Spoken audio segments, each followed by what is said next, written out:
एरन practice करता है shot, उसी तरह उसको ट्रेनिंग हॉल में आए हुए 1 हफ्ते गुजर जाते हैं और सारे मूव वो प्रैक्टिस करता है शॉटमैन के, जो वो ब्रेट जूडियत से सीखा होता है। लेकिन वो हेडमास्टर की बात याद रखता है और एरन को उसको खुद का तरीका ढूंढना है शॉट के अराउंड, उसको फॉलो नहीं करना है किसी को। अब उसके ड्रीम में जो ओल्ड मैन आ रहे थे उसका शॉर्ट ऑफ द वे उनको नहीं करना है, हेडमास्टर का उसको बात याद रहता है, उनको राय याद रहता है। उसको खुद को ढूंढना है और खुद को पहचानना है कि क्यों वो शॉट चलाना चाहता है, क्या वजह है कि उसको शॉट चलाना पसंद है और क्यों वो कंटिन्यू करे, और तभी वो जाके उसको दोबारा क्रोनो एकेडमी में उसको एक्सेप्टेंस मिलेगी। और उसका डेडलाइन आपको पता है 1 साल का दिया गया हुआ है। तो वो शॉट प्रैक्टिस करते करते 1 हफ्ते गुजर जाते हैं। लुलू डेली ऊपर से उसको ऑब्जर्व करता रहता है, उसका शॉट देखता रहता है, लेकिन उसको इंटरफियर नहीं करता है। तो एरन ही 1 हफ्ते बाद परेशान होकर उसके पास अप्रोच करता है और पूछता है कि क्यों तुम मुझे देख रहे हो लेकिन बहलाने की फुसलाने की कोशिश नहीं कर रहे हो कि मैं तुम्हारा डिसेबल बन जाऊं। तो एरन से वो बोलता है और एक काइंड ऑफ बेइज्जती भी कर देता है। एरन को थोड़ा सुन के बुरा लगता है, लेकिन एरन कहता है यार जाने दो।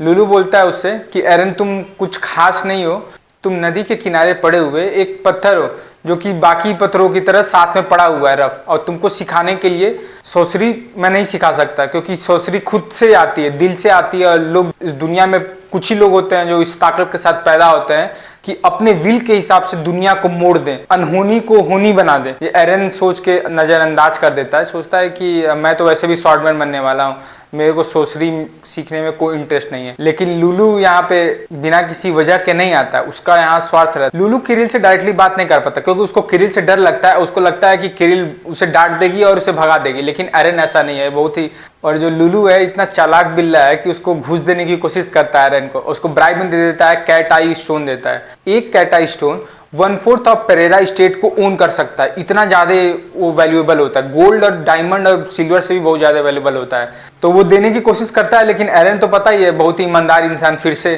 तो ईमानदारी के चक्कर में रिजेक्ट कर ले। अरे यार क्यों रिजेक्ट करना है, रख लो, हो सकता है फ्यूचर में काम आ जाए। तो एनीवेज एरन ऑब्जेक्ट कर देता है कि मैं ब्राइब तुम्हारा एक्सेप्ट नहीं करूंगा, लेकिन उससे लुलू से भी बोलता है कि मैंने जितना तुमको ऑब्जर्व किया है 1 हफ्ते में और देखा है, मैं किरिल से बात करूंगा तुम्हारे लिए, जो भी मन में है मेरे ऑनेस्टली मैं किरिल को बता दूंगा और तुम्हें मुझे ब्राइब देने की कोशिश नहीं करनी पड़ेगी।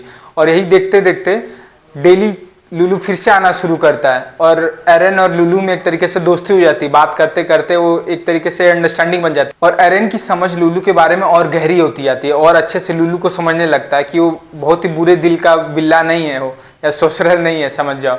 वो एक अच्छे काइंड हार्टेड पर्सन रहता है, लेकिन थोड़ा सा फंकी टाइप का रहता है, मतलब हंसी मजाक करना और नॉन सीरियस रहना उसको पसंद रहता है। लेकिन यही हंसी मजाक करते करते एरन को लगता है कि वो अपना काफ़ी कीमती वक्त जाया कर रहा है, तो इसलिए वो वहां से तुरंत उठ के फ्रस्ट्रेट होके जाता है ट्रेनिंग हॉल में और डायरेक्टली शॉर्ट स्विंग करने लगता है। और शॉर्ट स्विंग करते करते अचानक वो ओल्ड मैन का वर्टिकल स्लैश परफॉर्म कर देता है। जब परफॉर्म कर देता है तो लुलू उसको देख रहा होता है और तुरंत वो भाग के जाता है एरन के पास और एरन से बोलता है कि एरन मुझे किरिल नहीं चाहिए, तुम मेरे डिसाइपल बन जाओ, तुम मेरे डिसाइपल बनोगे। तो एरन यहाँ पे तुरंत मना कर देता है, कहता है कि मैं एक सोसरर नहीं हूं, मैं एक स्वॉर्डमैन हूं और तुम मेरे को सोसरी क्यों सिखाना चाहते हो। तो लुलू बोलता है कि सोसरी और स्वॉर्डमैनशिप के वर्डिंग पे तुम मत जाओ, अब यहाँ पे मैं अंतर बताने वाला हूँ, मैजिशियन, सोसर और स्वॉर्डमैन में अंतर क्या होता है। अब सबसे पहले बेसिक से शुरू करते हैं, स्वॉर्डमैन क्या होता है। स्वॉर्डमैन एक ऐसा इंसान होता है जो बाहर की दुनिया ना देख के वो अंदर झांकता है, वो खुद की दुनिया देखता है और अपने बॉडी पे काम करता है। और जब अपनी बॉडी को एकदम एक्सट्रीम लेवल पे चला जाता है और अब एक थ्रेशोल्ड पार कर देता है तो वो ऑरा मैनिफेस्ट करता है, वो ऑरा उसे और मजबूत बनाती है और ताकतवर बनाती है स्वॉर्डमैन को।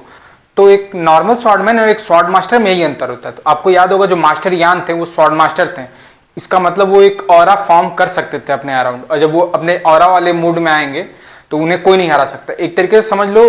अब बात करते हैं मैजिशियन के बारे में। मैजिशियन क्या होता है, अंदर की दुनिया ना देख के वो बाहर की दुनिया कंट्रोल करता है, जैसे एलिमेंटल एट्रीब्यूट कंट्रोल करना है, इसका मतलब पानी, हवा और आग। तो ये अगर कोई मैनिपुलेट कर पा रहा है ये व्यक्ति तो वो मैजिशियन कहलाता है। और बारी होती है सोसर की, और सोसर सबसे रेयर चीज होते हैं। सोसर होते रेयर क्यों है कि उनको किसी चीज से बाहरी दुनिया और अंदर की दुनिया से मतलब नहीं होता। वो क्या होता है, अपने दिमाग से काम करते हैं। अगर वो उनके दिमाग में कुछ थॉट है, ठीक है, और उसको वो बिलीव करते हैं उस पर, जैसे कि कुछ भगवान ही मान लो कि अगर रिलीजन में बिलीव करते हैं और भगवान के एग्जिस्टेंस में बिलीव करते हैं तो उनको प्रकट होना ही पड़ेगा, उनको एग्जिस्ट करना ही पड़ेगा। तो उस अपने सोच के वहम को इस दुनिया में असली में मैनिफेस्ट कर देना वो सोशल बनाता है। वो किसी भी दुनिया के लॉ या नेचर के एकदम विपरीत होता है और कोई भी रूल्स एंड रेगुलेशन फॉलो नहीं करता है वो, इसीलिए सोर्सर इतने यूनिक और अमेजिंग होते हैं। एग्जाम्पल के लिए किरिल को ही ले लो। किरिल क्या है, उसने ग्रिफिन एग्जिस्ट नहीं करते हैं और ना ही कभी करेंगे, लेकिन सोर्सर होने की वजह से किरिल ने ग्रिफिन को एग्जिस्ट करा दिया होता है इस दुनिया में, और ग्रिफिन एग्जिस्ट करने लगता है। और लुलू को ले लो, बिल्ली, किस दुनिया में तुमको लगता है कि एक बोलने वाली बिल्ली तुमको मिलेगी जो पूरे ह्यूमन इमोशंस को डिपिक्ट करेगी और एक समझदारी दिखाएगी और साथ में जादू भी दिखा पाएगी? तो वो लुलू और किरिल दोनों सोर्सर के कैटेगरी में आते हैं। और लुलू ये सब एरन को इसीलिए बता रहा होता है कि उसने एक लाइन ड्रॉ करना होता है, उसको बताना होता है कि स्वॉर्डमैन और एक सोर्सर में अंतर क्या होता है और सिमिलैरिटीज क्या हो सकती हैं। वो बोला कि अगर एक स्वॉर्डमैन भी एक सोर्सर बन सकता है अगर उसको पता हो कि उसका विल कितना मजबूत है। और वो बोलता है एरन से कि मैंने तुम्हारे जितना विल किसी को नहीं देखा, जो तुम्हारा एक स्लैश जो तुमने किया उसमें मैंने विल जो तुम्हारा सेंस किया वो ऑलमोस्ट बॉर्डर लाइन पे है कि वो सोर्सर बनने ही वाला है। अगर तुम थोड़ा सा उस डायरेक्शन में और काम करते हो तो तुमको सोर्सर बनने से कोई नहीं रोक सकता है। लेकिन एरन उसको तुरंत रिप्लाई करता है लुलू को कि ये मेरा स्वॉर्ड नहीं है, ये जो मैंने आर्ट तुमको दिखाया है ये मैंने इजाद नहीं की हुई है, मैं किसी को कॉपी करने की कोशिश करता हूँ। फिर एरन ने क्या सोचता है कि वो आज तक किसी को बताया नहीं होता है कि वो क्यों स्वॉर्ड उठाता है और अचानक क्यों इतना चेंज हो जाता है उसके में। वो अपनी पूरी कहानी और दास्तां लुलू के सामने रख देता है कि वो क्यों स्वॉर्ड चला रहा है, उसके सपने में कौन आ रहे थे, उन्होंने क्या क्या करवाया, मेरे से नींद नहीं आ रही है मेरे को जब तक मैं स्वॉर्ड नहीं उठाता हूँ, और जब भी मैं वर्टिकल स्लैश परफॉर्म करने की कोशिश करता हूँ वो मेरी बॉडी के थ्रू परफॉर्म करते हैं। ये सुनते ही लुलू समझ जाता है कि अच्छा ऐसा है क्या। और लुलू एरन को बोलता है कि जब से तुम 10-15 दिन से जो तुम दिखा रहे थे स्वॉर्ड बहुत ही एवरेज है, वो उसका कुछ नहीं किया जा सकता, लेकिन अगर तुम इस स्वॉर्डमैनशिप को आगे लेके जाते हो तो तुम एक कमाल कर सकते हो। लुलू बोलता है कि फिजिकल मेहनत करने से कुछ नहीं होता, अगर तुम अपने दिमाग और दिल को फोकस कर दो अपने हार्डवर्क के साथ तो ही वो रिजल्ट मीनिंगफुल होता है। जो तुम कर रहे थे वो फिजिकली हार्डवर्क था हो, लेकिन तुम्हारा दिल और दिमाग उसमें नहीं था, जो तुमने अलग अलग डिफरेंट टेक्निक प्रेजेंट किया स्वॉर्ड की। लेकिन जो तुमने ये वर्टिकल स्लैश मारा उसमें तुम्हारा माइंड, हार्ट और तुम्हारा बॉडी एक साथ अलाइन हो गया और तभी इतना पावरफुल रिजल्ट दिखा, और उसी को मैं असली रिजल्ट और एफर्ट बोलता हूँ। और तभी दिखाया जाता है कि मार्कस आता है ट्रेनिंग हॉल में एरन को और बोलता है कि मैं 2 खबर लेके आया हूँ एरन। पहला रहता है कि जल्दी हमारे टेरिटरी में एक्सपीडिशन शुरू होने वाला है। एक्सपीडिशन मतलब कि सारे जो सदर्न कॉन्टिनेंट में फैमिलीज हैं साथ में आएंगे और मॉन्स्टर हंट पे जाएंगे। जितने भी मॉन्स्टर एक्टिविटीज आसपास के गांव में बढ़ गई है उसको सब्जुकेट करेंगे मॉन्स्टर्स को। और दूसरा वो लुलू के बारे में बताते हैं, लेकिन पूछते हैं कि क्या लुलू पास में नहीं ना है, तो एरन बोलता है कि नहीं लुलू यहाँ नहीं है, तुम बोलो लुलू के बारे में क्या लेके आए हो। तो बोलता है कि मैंने खबर निकलवाई है और पता किया है कि लुलू पिछले 1 दशक से जहां जहां गया है वहां उसने तबाही लेके आई है। और बताता है कि ईस्ट कॉन्टिनेंट में कई ओरेकल गिल्ड था, उसी में लुलू काम करता था, और जब वो वहां से निकला तो पता चला कि वो गिल्ड बर्बाद हो गया है। वहां पे 2 सोर्सर ने आपस में लड़ के पूरे गिल्ड को नष्ट कर दिया रहता है। और फिर जब वहां से मूव कर और दूसरे कॉन्टिनेंट में लुलू जब जाता है तो वहां के प्रिंस ने अपने आप को कर दिया था, मैं पूरा बोल नहीं सकता समझो, नहीं तो अगर यूट्यूब पकड़ लिया तो गया मैं चैनल शुरू होने से पहले ही टिक। तो मार्कस ने जो कहा एरन उसे ध्यान से सुनता है और बोलता है कि इससे क्या फर्क पड़ता है, मैंने जो लुलू को देखा है और परखा और समझा है उस लुलू ने कोई भी ऐसा काम नहीं किया जिससे मुझे शक हो कि वो दूसरे को नुकसान पहुंचाना चाहता है। वो लुलू ऐसा नहीं है। और क्या जो तुम बोल रहे हो बातें वो रूमर्स हैं या फिर उसका एविडेंस है? तो मार्कस बोलता है कि हाँ मेरे पास कंक्रीट प्रूफ तो नहीं है इस चीज़ों का कि लुलू डायरेक्टली इसमें इन्वॉल्व था। मैं ये चीज़ इसलिए जाहिर करना चाह रहा हूँ कि जहाँ जहाँ लुलू प्रेजेंट था वहाँ कुछ ना कुछ इंसिडेंट्स हुए हैं।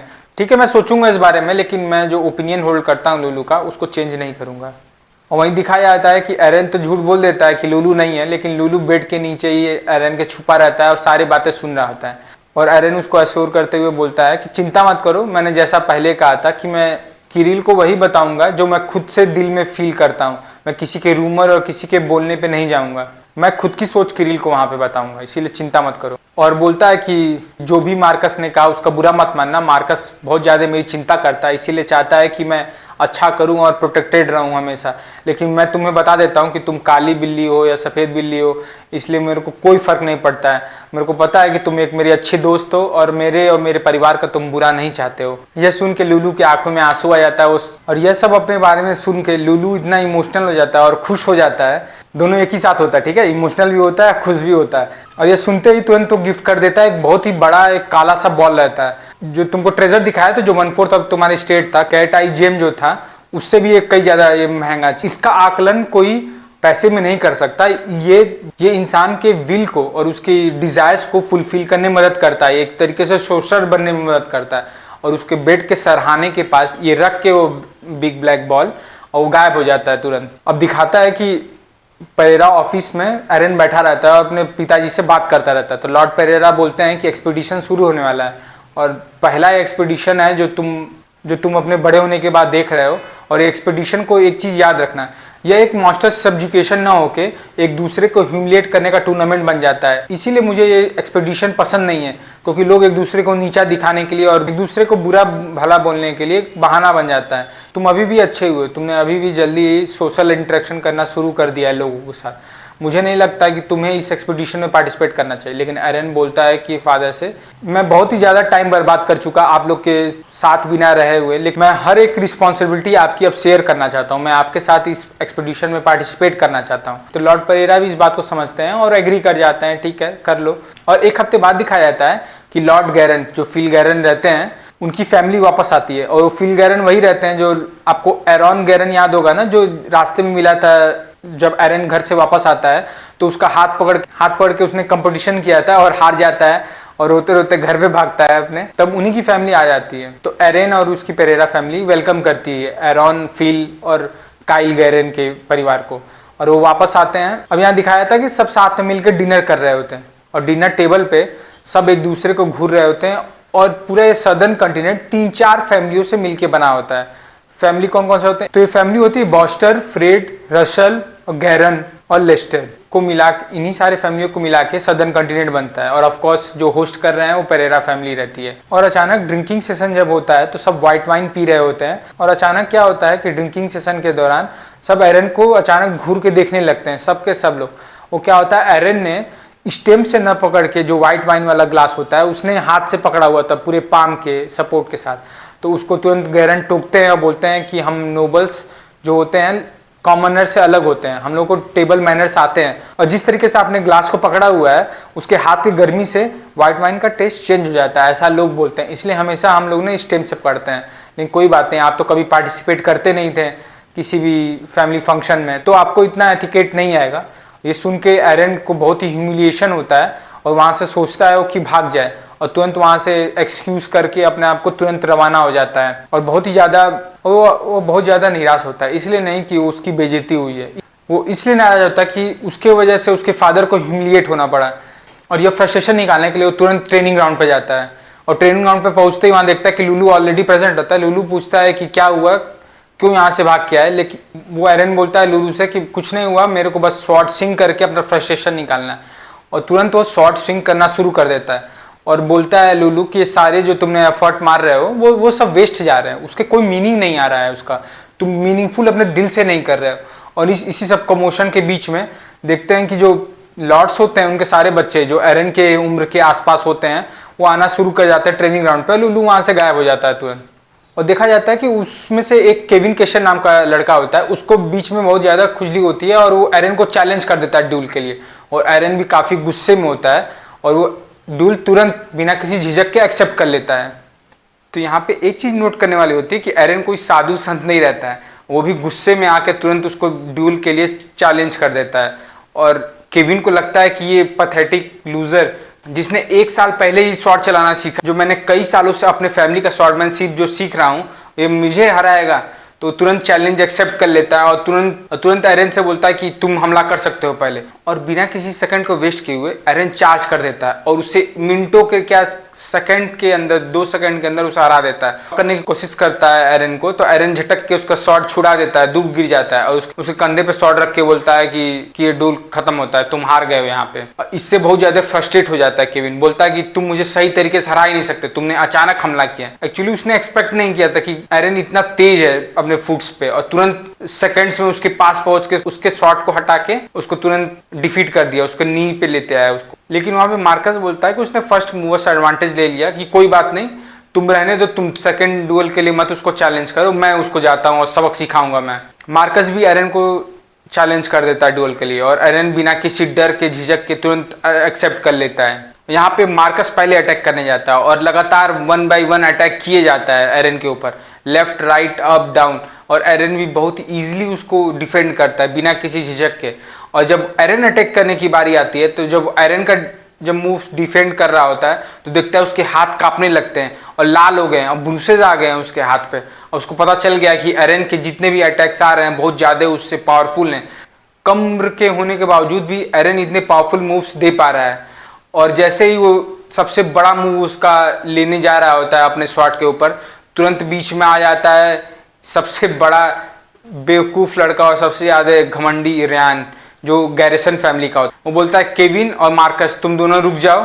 यहाँ पे वो डुएल को इंटरप्ट कर देता है और बोलता है कि एरन तुम्हें चैलेंज मैं करूँगा। रियान बोलता है यहाँ पे कि एरन यहाँ पे हम लोग बच्चों की तरह लकड़ी के शॉट से हम लोग नहीं शॉट फाइटिंग करेंगे, चलो हम लोग रियल शॉट का इस्तेमाल करते हैं। तो वो दोनों एरन भी बिना किसी डर और झिझक के तुरंत एक्सेप्ट कर लेता है ड्यूल। तो यहाँ पे रियान सुपीरियरिटी दिखाते हुए बोलता है कि एरन यहाँ पे तुम पहला मूव करोगे, और एरन भी बिना किसी डर और झिझक के तुरंत कंसंट्रेशन मोड में जाता है। वो सोचता है कि अगर इस पे अटैक करना ही है और मुझे ड्यूल जीतना ही है तो मैं एक ही मूव इस्तेमाल ही करूंगा, उससे ज़्यादा नहीं करूंगा, और तुरंत फोकस करने लगता है। और आपको पता है कि अब जब आंख बंद करके स्टैंडिंग पोजीशन लेके और जब फोकस करने जाता है तो क्या होता है, हम लोग ने ये फाइनल इवोल्यूशन के टाइम पे हम लोग देखा हुआ था पिछले एपिसोड में, अगर आपको याद होगा तो वही वो मूव करने के लिए जाता है, और जैसे ही वो शॉट ऊपर से नीचे स्विंग करता है तुरंत डर के मारे एकदम पीछे चला जाता है, दीवार पे चिपक जाता है, कि अगर सोचता है कि अगर इसको मैंने पास से ये मूव लिया तो मेरे साथ बहुत बड़ी घटना भी हो सकती है, दुर्घटना भी हो सकती है, और वो डर जाता है। और यही नहीं, जब वो अपने शॉट की तरफ देखता है कि वो शॉट उसका टूट चुका है, उसका एक हिस्सा टूट के गिर रहा होता है, और यही सिग्निफाई करता है कि डुएल खत्म हो चुका है। आपको पता होगा, आपने नोटिस किया होगा, तो अगर किसी अपोनेंट का और आपके अपोनेंट का अगर शॉट तोड़ देते हैं आप डुएल में, तो उसकी हार मानी जाएगी, उसकी पराजय मानी जाएगी। क्योंकि अगर किसी आदमी के पास लड़ने के लिए शॉट ही नहीं रहेगा तो उसका मतलब वो निहत्था है, और निहत्थे आदमी मतलब आप ड्यूल हार चुके हैं। तो यहाँ पे रियान हार जाता है ड्यूल, और रियान अपने शॉट को घूरता ही रहता है। तभी देखा जाता है कि ट्रेनिंग हॉल में धीरे धीरे जितने भी लॉर्ड्स होते हैं सदर कॉन्टिनेंट के, वो भी आ रहे होते हैं देखने के लिए कि उनके सन्स जो भी थे क्या कर रहे हैं, वो कहाँ पे हैं। जैसे ही लॉर्ड गैरिसन देखते हैं कि उनका बेटा रियान ब्रोकन शॉट के साथ खड़ा रहता है, तो पूछते हैं कि रियान ये तुम्हारा शॉट क्यों टूटा हुआ है। तो रियान सबसे पहले तो बहुत नर्वस होता है कि अगर कैसे इनको बताऊं कि मैं तो एरन के साथ हार गया, जिसने सिर्फ अभी 1 साल पहले ही शॉट चलाना सीखा है, और मैं 7 साल से सीख रहा हूँ अपने परिवार के साथ। वो मन में सोचा कि अगर वो नर्वस दिखा तो फिर कूल प्ले करता है, कि नर्वस न दिख के बोलता है कि जैसे कि वो उसने जीतने दिया एरन को, एरन अपने मन से नहीं जीता, अपने मेहनत से नहीं जीता, जबकि उसने जीतने दिया। तो बोलता है कि कैसे नहीं शॉर्ट फाइट कर रहे थे, और लॉर्ड गैरिसन होते हैं वो भी समझ जाते हैं कि यहाँ पे हो क्या रहा है, और वो भी अपना फ्रस्ट्रेशन छुपाते हुए वो भी ये बोलते हैं कि, और एरन भी एक नॉर्मल शॉटमैन नहीं है, वो भी 1 साल तक दुनिया के सबसे बेहतरीन एकेडमी में उसने क्रोनो में प्रैक्टिस किया हुआ है 1 साल। तो ऑब्वियस सी बात थी कि उसका जो मेहनत है वो रंग लेके आएगा, और एक समय जरूर ऐसा आएगा कि एरन इस सदर्न कॉन्टिनेंट का बेस्ट शॉटमैन बनके और सबसे ताकतवर एसेट बनेगा हम लोग का। और जैसे ये मीटिंग खत्म हो जाती है और गैरिसन जब बाहर आते हैं गेट से, तो अपने परिवार के साथ होते हैं, और रियान को उस साइड में लिखते हैं कि इस बार मैंने इसको जाने दिया, लेकिन अगली बार ऐसे तुमने अपने मेरे परिवार का नाम कटाया तो फिर देख लेना इसका अंजाम बहुत बुरा होगा। और रियान भी बहुत ही गुस्से में फ्रस्ट्रेट होकर जैक से बोलता है कि जैसे ही हम अपने टेरिटरी पे पहुंचे मुझे ट्रेनिंग के लिए 4 और 5 नाइट की जरूरत पड़ेगी। और वहीं उधर दूसरी तरफ दिखाया जाता है कि लॉर्ड पेरेरा का जो ऑफिस होता है वहां पे एरन पहुंचा हुआ होता है और जिद करता है अपने फादर से कि उसे भी एक्सपेडिशन में पार्ट लेने दीजिए। मैंने बहुत समय से किसी भी फैमिली फंक्शन पे या किसी भी फैमिली एक्सपेडिशन पे मैंने पार्ट नहीं लिया है, मैं आपका अच्छा बेटा नहीं रहा हूँ, लेकिन अब मैं करना चाहता हूँ। हर वो चीज़ जो मेरे को एक एज ए प्रिंस करना चाहिए मैं वो करना चाहता हूँ। तो मुझे इस एक्सपेडिशन पे पार्ट करने दीजिए। और इस जीत के सामने लॉर्ड पेरेरा भी मान जाते हैं उसकी बात। और दूसरी तरफ दिखाया जाता है कि एरन वहाँ पे फिर से ट्रेनिंग हॉल में पहुंच चुका होता है और फिर वो फिर से शॉट चलाना शुरू कर देता है। लेकिन यहाँ पे अब वो अकेले नहीं होता है, अब लुलू उसे सिखा रहा होता है कि कैसे सोसरी मास्टर की जाती है अपने स्वॉर्डमैनशिप में। लुलू उसे बताता है कि सोसरी इन डेप्थ होती क्या है। बोलता है कि सोसरी कुछ नहीं, तुम्हारा एक बिलीफ सिस्टम होता है कि तुम किसी चीज को कितना ऑब्सेस्ड हो पाने के लिए और उसे एग्जिस्ट कराने के लिए। तुम्हारा कोई विल है और तुम इस दुनिया में उसको एग्जिस्ट कराना चाहते हो। वो दूसरों के लिए बहुत ही रिडिकुलस और बहुत ही बिजार आइडिया हो सकता है, लेकिन तुम्हारे लिए वो तुम्हारा सब कुछ है। कहता है एक बेहतरीन सबसे एग्जाम्पल होता है रिलीजियस बिलीफ। कहता है कि लोग जो बहुत धार्मिक होते हैं उनके अंदर एक बहुत ही ज़्यादा होपफुलनेस होता है और एक बहुत ज़्यादा एक इच्छा शक्ति होती है। उनको लगता है कि कुछ भी कितना से कितना बुरा हो जाए लेकिन उन्हें कोई सपोर्ट कर रहा है पीछे से। और वो एक जो बिलीफ सिस्टम होता है उन लोगों को फोर्स करता है कि एक मुश्किल से मुश्किल और एक इम्पॉसिबल टास्क को भी परफॉर्म करने के लिए और उसे कंप्लीट करने के लिए उन्हें लगता है कि एक डिवाइन डीटी है उनके पीछे मदद कर रही है। तो बोलता है कि यही सबसे बड़ा एग्जाम्पल है। तो कभी रिलीजियस बिलीफ होना भी इंसान को बहुत ही ज़्यादा आत्मविश्वासी और बहुत ज़्यादा साहसी बना देता है। लेकिन तुम्हारे केस में ऐसा नहीं होगा। तुम्हारे केस में ये स्वॉर्डमैनशिप है। अगर तुम स्ट्रॉन्ग डिजायर के साथ तुम स्वॉर्डमैनशिप प्रैक्टिस करते हो तो वही तुम्हारा सोसरी है और तुम अपने सोसरी को जल्दी ही पहुंच जाओगे। और दिन प्रतिदिन एरन उसकी बात मानता है और लुलू से बोलता है कि टारगेट 1000 स्विंग्स करो। और एरन भी वैसा ही करता है, रोज के रोज 1000 स्विंग्स मारना शुरू करता है। और ऐसे देखते देखते 10 दिन बीत जाते हैं और डेली वो 1000 स्विंग्स मारता रहता है। और 11वें दिन एरन अपना शॉट फेंक देता है और बोलता है कि अब बहुत हो गया, अब मैं कर नहीं पाऊंगा, डेली 1000 स्विंग्स करना पड़ रहा है और इसके कुछ बेनिफिट्स भी नहीं देख पा रहे हैं। मैं करते करते 11 दिन हो गए और मैं मैनिफेस्ट नहीं कर पा रहा हूँ सोसरी। और तुमने कहा था कि मैं बॉर्डर पे हूँ, जस्ट मैं एक सोसरर बनने ही वाला हूँ और बॉर्डर पे हूँ, मैं मास्टर नहीं कर पा रहा हूँ और तुमने बोला था कि बहुत ही जल्दी हो पाएगा। तो लुलू आता है, उससे बोलता है कि कभी कभी थक के अपने आप पे डाउट करना ये बहुत ही कॉमन चीज़ है, लेकिन जब विश्वास जब तुम्हारा खुद से उठ जाए तो उनमें तुम विश्वास करो जो तुम पे विश्वास करते हैं। यानी तुम्हारे दोस्त और तुम्हारी फैमिली जो तुम पे बिलीव करते हैं कि तुम ये कर लोगे, तो उनके बिलीव को बोरो करते हैं। तो तुम्हें अकेले करने की जरूरत नहीं है, हमेशा तुम्हारे साथ तुम्हारे फ्रेंड्स हमेशा साथ में रहेंगे। तो यहाँ पे याद रखने वाली बात है कि लुलू का इशारा होता है, याद है आपको एक चिट मिला था उसे, सरमन ने दिया था और वो एक ऑग था, उसने दिया था चिट उसे और बोला था कि कभी भी अकेले खड़े होने की जरूरत नहीं है। जब ये दुख और ये दर्द और खुशियाँ हमेशा जब आपस में बांट सकते हैं अपनों के साथ, तो हमें हर जंग अकेले लड़ने की जरूरत नहीं है। और इसके बदले में क्या चाहिए? इसके बदले में जब तुम्हारे परिजन तुम्हारे कभी दोस्त दुखी रहें और उनको सहारे की जरूरत पड़े तो तुम उनका सहारा बनो। एरन बोलता है कि कोई भी मुझे ट्रस्ट नहीं करता, मैंने उनके ट्रस्ट का किया ही क्या है, तुम ही हो जो एक ये सोसरी कंप्लीट कर सकते हो अपने स्वॉर्डमैनशिप के साथ। तो एरन यहाँ पे बोलता है कि तुमने तो मुझे एक वर्थलेस पेबल बोल दिया था जो एक नदी के किनारे पड़ा हुआ है। तो लुलू बोला था कि हाँ, मेरा इनिशियल असेसमेंट तुम्हारे बारे में यही था कि तुम एक पेबल हो, लेकिन अब जब मैं तुम्हें ध्यान से जानता हूँ तो तुम एक बहुत ही एक स्मूथ चमकता हुआ पेबल है। और उसे रियलिटी चेक भी बोलता है कि फॉर एग्जांपल रेफरेंस के लिए तुम सैफायर मान सकते हो अपनी बहन किरिल को, और तुम एक पेबल हो, लेकिन बहुत ही एक सुंदर पेबल हो जो सबके घर में होता है ना मेडिटेट करने के लिए, उस टाइप के तुम पेबल हो। तुम एक नॉर्मल फेंके हुए पत्थर नहीं हो किसी नदी के किनारे या सड़क के किनारे। तो ये सुन के एरन थोड़ा सा सेल्फ कॉन्फिडेंस गेन करता है। तो जब एरन सोने के लिए जाता है प्रैक्टिस के बाद, तब उसके मन में और उसके दिमाग में यही चल रहा होता है कि लोग उसे सही में इतना ट्रस्ट करते हैं, विश्वास करते हैं और बिना किसी मतलब के उसको प्यार करते हैं और उसको सपोर्ट भी किया आज तक इतना, और मैं उनके लिए क्या कर सकता हूँ, मैं डिज़ायर उनके लिए क्या पूरा कर सकता हूँ। तो तभी उसका अंदर से जवाब आता है कि मैं अपना वेरी बेस्ट दे सकता हूँ और बेस्ट स्वॉर्डमैन बन सकता हूँ। अगर आपको याद ना हो तो मैं आपको याद दिला दूँ कि एरन के सिरहाने पे एक बड़ा सा ब्लैक बॉल रखा होता है, और जो ब्लैक बॉल था वो सोसरी वाला मटेरियल था जो लुलू ने गिफ्ट किया था एरन को। तो क्या करता है, वो विश ग्रांट करने की कोशिश करता है एरन की और उसे इनगल्फ कर लेता है चारों तरफ से।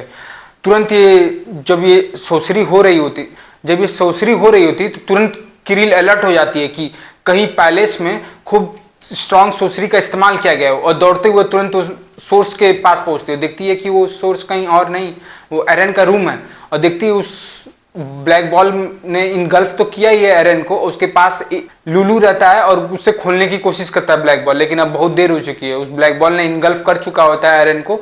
तो किरिल गुस्से में लुलू से पूछते हैं कि लुलू तुमने ये क्या किया है। तो लुलू सिर्फ इतना बोलता है कि एक ये बॉल था और एरन ने अपने हार्ट से डिज़ायर किया कि वो बेस्ट स्वॉर्डमैन बने, और उस डिज़ायर को फुलफिल करने के लिए इस ब्लैक बॉल ने उसे इनगल्फ कर लिया होता है।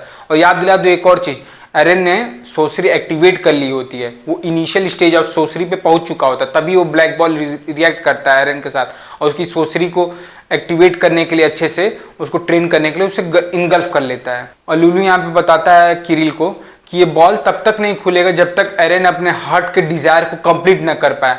वो कभी भी हो सकता है, वो कल भी हो सकता है, वो एक हफ्ते बाद हो सकता है, या एक साल बाद भी हो सकता है।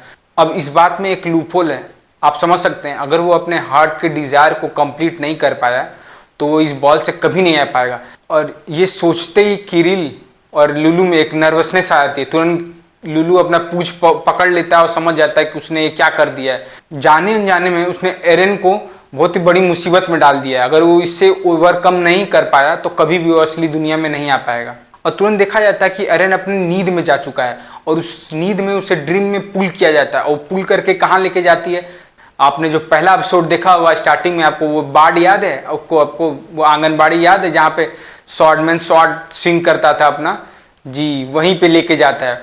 एरन वहाँ पे देखता है कि स्वॉर्डमैन को स्वॉर्ड स्विंग कर रहा होता है। जैसे ही उसकी तरफ जाके घूर के देखने की कोशिश करता है, वो तुरंत जो स्वॉर्डमैन रहता है अपना स्वॉर्ड साइड में रख के उसे वापस स्टेयर करता है। तो तुरंत एरन चौंक जाता है कि आज से पहले ये कभी नहीं हुआ था। जब भी वो सपने देखता था तो मजे से अपना स्वॉर्डमैन अपना स्वॉर्ड प्रैक्टिस करता रहता था, वर्टिकल स्लाइसेस मारता रहता था। एरन उसे देखता रहता था दूर से, लेकिन अब वो दोबारा उसे घूर के देख रहा होता है, और ये एरन की फटके चार हो जाती है। और जैसे ही ओल्ड मैन जब एरन को स्टेयर करते हैं तो वैसे ही वो डिजॉल्व होने लगते हैं एक वार्म लाइट में, और डिजॉल्व होकर तुरंत एरन के अंदर जाके समा जाते हैं। और उनके समाते ही एरन तुरंत बेहोश पड़ जाता है वहाँ पे। और जब उठता है तो देखता है कि वो असली दुनिया में नहीं आया है, और उनके आंगन में ही लेटा रहता है वो। अब एरन समझ जाता है कि उसने अब सोर्सरी के इनिशियल स्टेज को अवेकन कर चुका रहता है, और उसकी मास्टरी कंप्लीट करने के बाद ही वो इस प्लेस को छोड़ पाएगा। एरन एक चीज़ देखता है कि वो जो स्वॉर्डमैन थे वो गायब हो चुके हैं, लेकिन अपनी स्वॉर्ड छोड़ के गए हैं वहीं पे, ग्राउंड पे स्वॉर्ड पड़ा रहता है। और जैसे ही वो स्वॉर्ड होल्ड करके वो प्रैक्टिस करना शुरू करता है तो बोलता है कि वेदर थोड़ा सा वार्म लग रहा है, अगर कूल हो जाता तो अच्छा होता। तो वेदर चेंज होने लगता है, और तुरंत डिमांड करता है कि उसको भूख लग रही है, कुछ खाने को मिल जाता तो अच्छा होता। और खाना भी उसके सामने आ जाता है। तो वो समझ जाता है कि ये पूरा प्लेस डिजाइंड है उसके डिजायर के हिसाब से, जैसा वो चाहेगा वैसा उसके कंफर्ट के लिए वो प्लेस अकोमोडेट करेगा उसके कंफर्ट को। एरन को प्रैक्टिस करने के लिए और थोड़ा टाइम चाहता है, तो सोचता है कि काश ये सन न डूबे, अभी शाम न हो, दिन ही रहे। तो सूरज फिर से उगना शुरू हो जाता है, और अभी भी रात नहीं हुई रहती है। और वो तुरंत जब ट्रेनिंग कंप्लीट हो जाती है तो वो कॉटेज में जाता है जो ओल्ड मैन ने छोड़ा हुआ रहता है। तो उसके कॉटेज में जाते ही उसको भूख लगी होती है, उसने टेबल पे डिमांड करता है खाने की, तो खाना भी पेश हो जाता है, और खा के वो सो जाता है वहाँ पे। और सोते वक्त वो सोचता है कि उसका रिश्ता क्या है, उसका रब्द, उसका रिलेशनशिप क्या है इस ओल्ड मैन के साथ, जो उसका पीछा कभी नहीं छोड़ते हैं, उसके सपने में भी और उसके इस सोसरी के फेज में भी वो दिखते हैं हमेशा। आखिर हैं कौन ये। अब अगले दिन से एरन प्रैक्टिस करना शुरू कर देता है। पहले दिन वो 2000 टाइम्स शॉर्ट स्विंग करता है, दूसरे दिन 3000, धीरे धीरे करके उस 4500, किसी दिन 5400। वो ऑब्जर्व करता है कि टाइम धीरे धीरे पास हो रहा है, और अब 211 दिन हो गए हैं और वो 6000 से ज़्यादा नहीं कर पा रहा है। और देखता है वो जब 612वां दिन होता है तो वो शॉर्ट नहीं स्विंग करता है, वो बिस्तर पे पड़ा रहता है, और उसे शॉर्ट स्विंग किए हुए 96 दिन हो चुके होते हैं, ऑलमोस्ट 100 दिन हो चुके हैं कि वो शॉर्ट ही नहीं उठाया रहता है, और बेड पे लेटा हुआ रहता है। वो सोचता है कि वो कुछ भी करने के लिए पैदा नहीं हुआ है, उसे इतनी मेहनत नहीं होगी, वो बेड पे ही पड़ा हुआ है, और वो डेडबीट प्रिंस जो लोग उसे कह के बुलाते वो इसी टाइटल के काबिल है। वो यहीं पे पड़ा रहेगा और वो इतना मेहनत नहीं करेगा, और वो इंजॉय करेगा जो भी यहाँ पे टाइम पड़ा हुआ है। अब उसे बाहर जाने की इच्छा नहीं रहती, कहती कि जब इतना मैं नाकामयाब हुई तो मैं बाहर जाके करूँगा क्या, और अपने परिवार को और निराश करूँगा, इससे बेहतर है कि मैं यहीं पे पड़ा रहूँ। और एरन अपने आप से ये भी बोलता है कि जो एकेडमी में उसने करिश्मा दिखाया था और सेकंड प्लेस ले लिया था फाइनल इवोल्यूशन में भी, वो भी उसके पीछे वो नहीं था, वो उसके पीछे ओल्ड मैन था। आपको याद हो कि वो ओल्ड मैन को समन करता है अपने ड्रीम से कि आके उसका विल इन्फोर्स करें उसके स्वॉर्डमैनशिप पे, तो इसलिए वो स्लैश कर पाता है पूरे स्टेडियम को 2 पार्ट में। मैं रिकैप कर रहा हूँ, अगर आप नहीं फॉलो कर रहे हैं तो आपको पहले एपिसोड से देखना चाहिए। Please start watching from first episode, okay. तो वो इतना ज़्यादा नेगेटिव थॉट हो जाता है कि वो किसी काबिल नहीं है, जो उसकी स्वॉर्डमैनशिप भी है वो भी बॉरोड है, उसके अंदर कोई स्ट्रेंथ नहीं है, कुछ यूनिकनेस नहीं है, और ये अपने आप से जूझ ही रहा होता है। तभी इलिया आ जाती है और दरवाजा खटखटा के बोलती है कि उठो, तुम बिस्तर पे क्यों पड़े हुए हो, दौड़ने का टाइम नहीं हुआ। और भोर में उसे दौड़ाने के लिए लेते जाती है और दौड़ते दौड़ते दौड़ते दौड़ते सोचता है कि ये इलिया क्यों वहाँ पे आ गई और वो अपनी बातें क्यों मेरे से मनवा रही है। लेकिन वो नहीं जानता कि ये भी उसके अंदर की डिजायर रहता है जो मैनिफेस्ट होके उसे खुद मोटिवेट कर रहा होता है। जैसा कि मैंने बताया 100 दिनों से वो ट्रेनिंग के लिए नहीं गया हुआ, तो पता है अगर 2 दिन भी अगर आप ट्रेनिंग छोड़ दो तो इफेक्ट पड़ता है आपके प्रोग्रेस पे, और वो 100 दिनों से नहीं गया हुआ है। चलो दौड़ लगाने के लिए जाते हैं और एरन को जबरदस्ती दौड़ लगाने के लिए जाती है।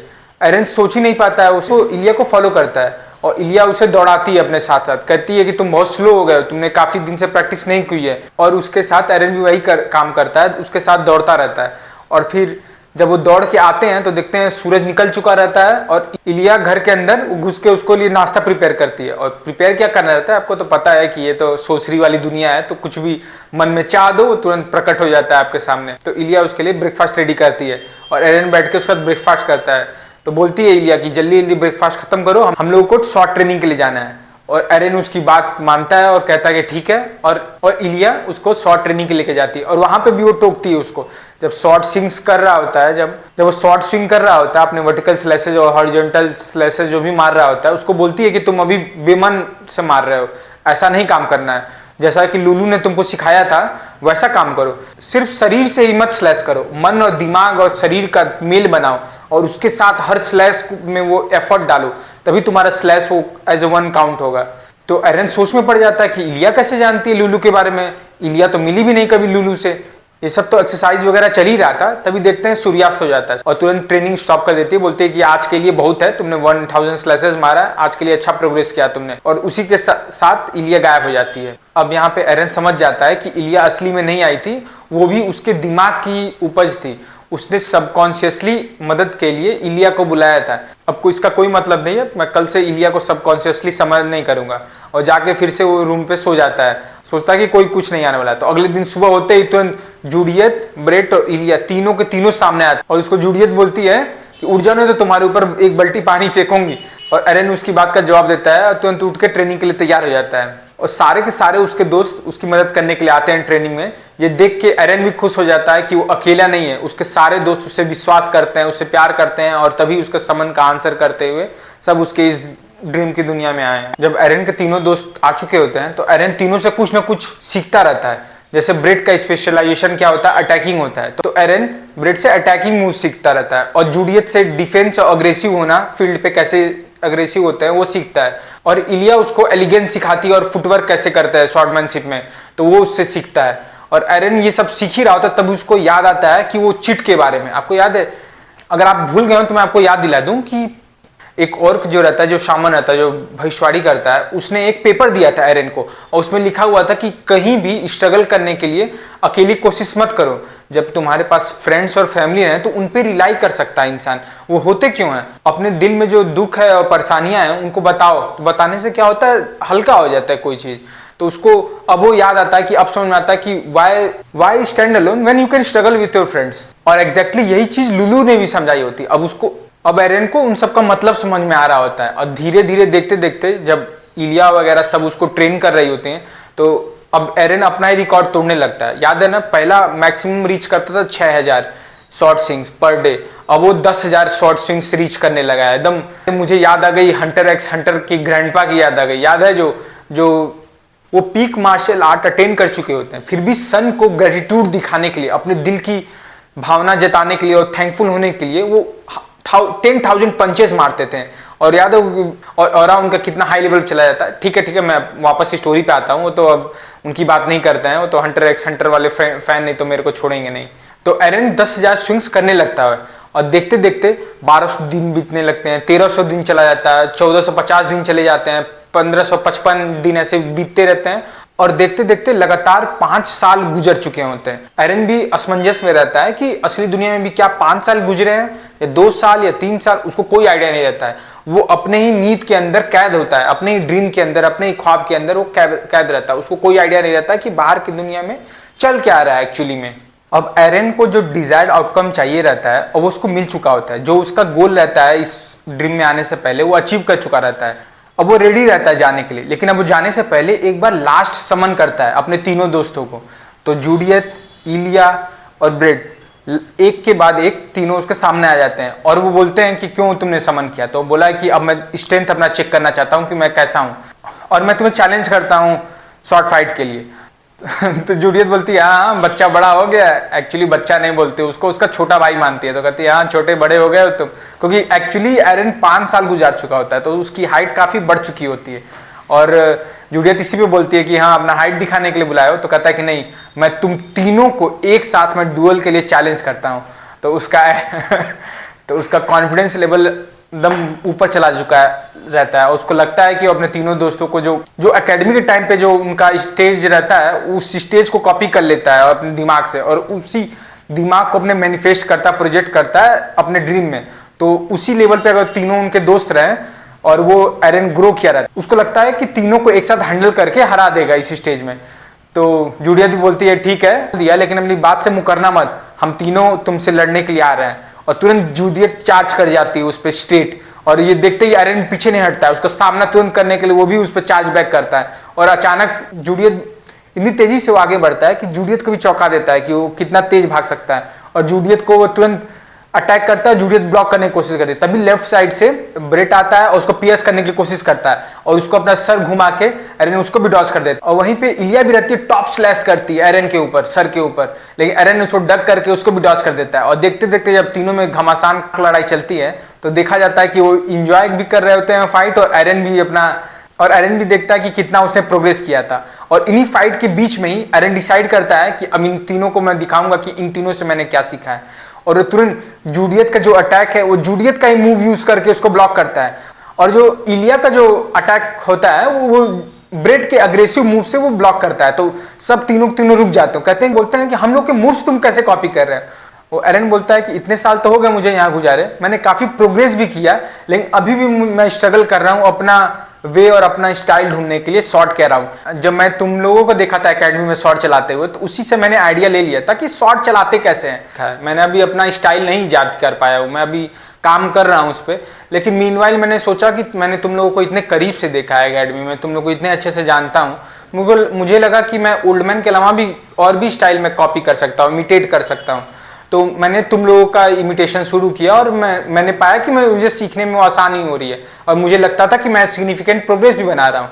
तो मैंने उसी के अराउंड मैंने अपना काम किया है, और लेकिन अभी भी मैं परफेक्ट नहीं कर पाया हूँ। अगर बहुत वो अच्छा होगा कि अभी मैं लास्ट दिनों में हूँ, मैं जाने वाला हूँ, अगर तुम तीनों मुझे मिलके अपना अपना धीरे धीरे शॉर्टमैनशिप स्टाइल सिखाओ। तो इलिया बोलती है ठीक है हम लोग सिखाएंगे अपना बारी बारी। तो वो तीनों से बारी बारी करके उन सबका स्टाइल सीखता है शॉर्टमैनशिप का। जब अच्छे से परफेक्शन जब हासिल कर लेता है उन सबके स्टाइल में, तो जूडियत बोलती है कि नहीं तुम चीटर हो, बहुत बड़े चीटर हो तुम, और यहाँ पे तुम अपना सोसरी का यूज करके हम टांग खींच रहे हो हम लोग। और ये कम तक है कि जो अपना लालच और बढ़ाते जा रहे हो धीरे धीरे। तो एरन कुछ नहीं करता है, बस स्माइल करता है, स्मर्किंग करता है, और जूडियत वगैरह सब उसको ऑल द बेस्ट बोलते हैं और बोलते हैं कि मैं जा रही हूँ, अब असली दुनिया में मिलते हैं तुमसे। वो एक्चुअली एरन का ही सबकॉन्शियस माइंड होता है जो उससे बोलता है कि जाके अपने दोस्तों से मिलने के लिए। तो वो भी मुस्कुरा के बोलता है कि हाँ हम जरूर मिलेंगे। तो यहाँ पे हम लोग ने चैप्टर नंबर 30 तक कंप्लीट कर लिया है, और आप चाहते हो कि मैं पूरी इसकी सीरीज कंप्लीट करूँ। 100 चैप्टर्स और बचे हुए हैं, ठीक है, 100 एपिसोड्स यानी 10 एपिसोड्स और आएंगे इस सीरीज में।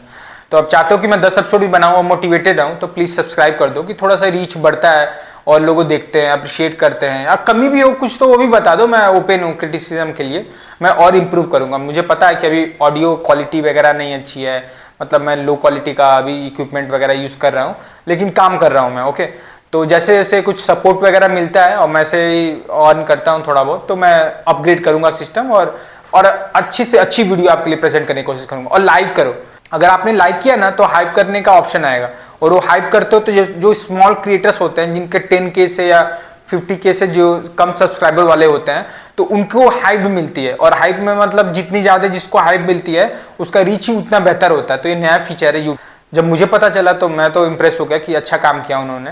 तो अब आप भी अपने हाथों का जादू दिखाओ, फिंगर टिप्स का यूज़ करो और सब्सक्राइब कर दो। अगर नहीं अच्छा लगा तो ठीक है, देखने के लिए शुक्रिया अभी तक के लिए, और मैं अगली एपिसोड तो फिर बनाऊंगा ही। सो थैंक यू, बाय, सी या।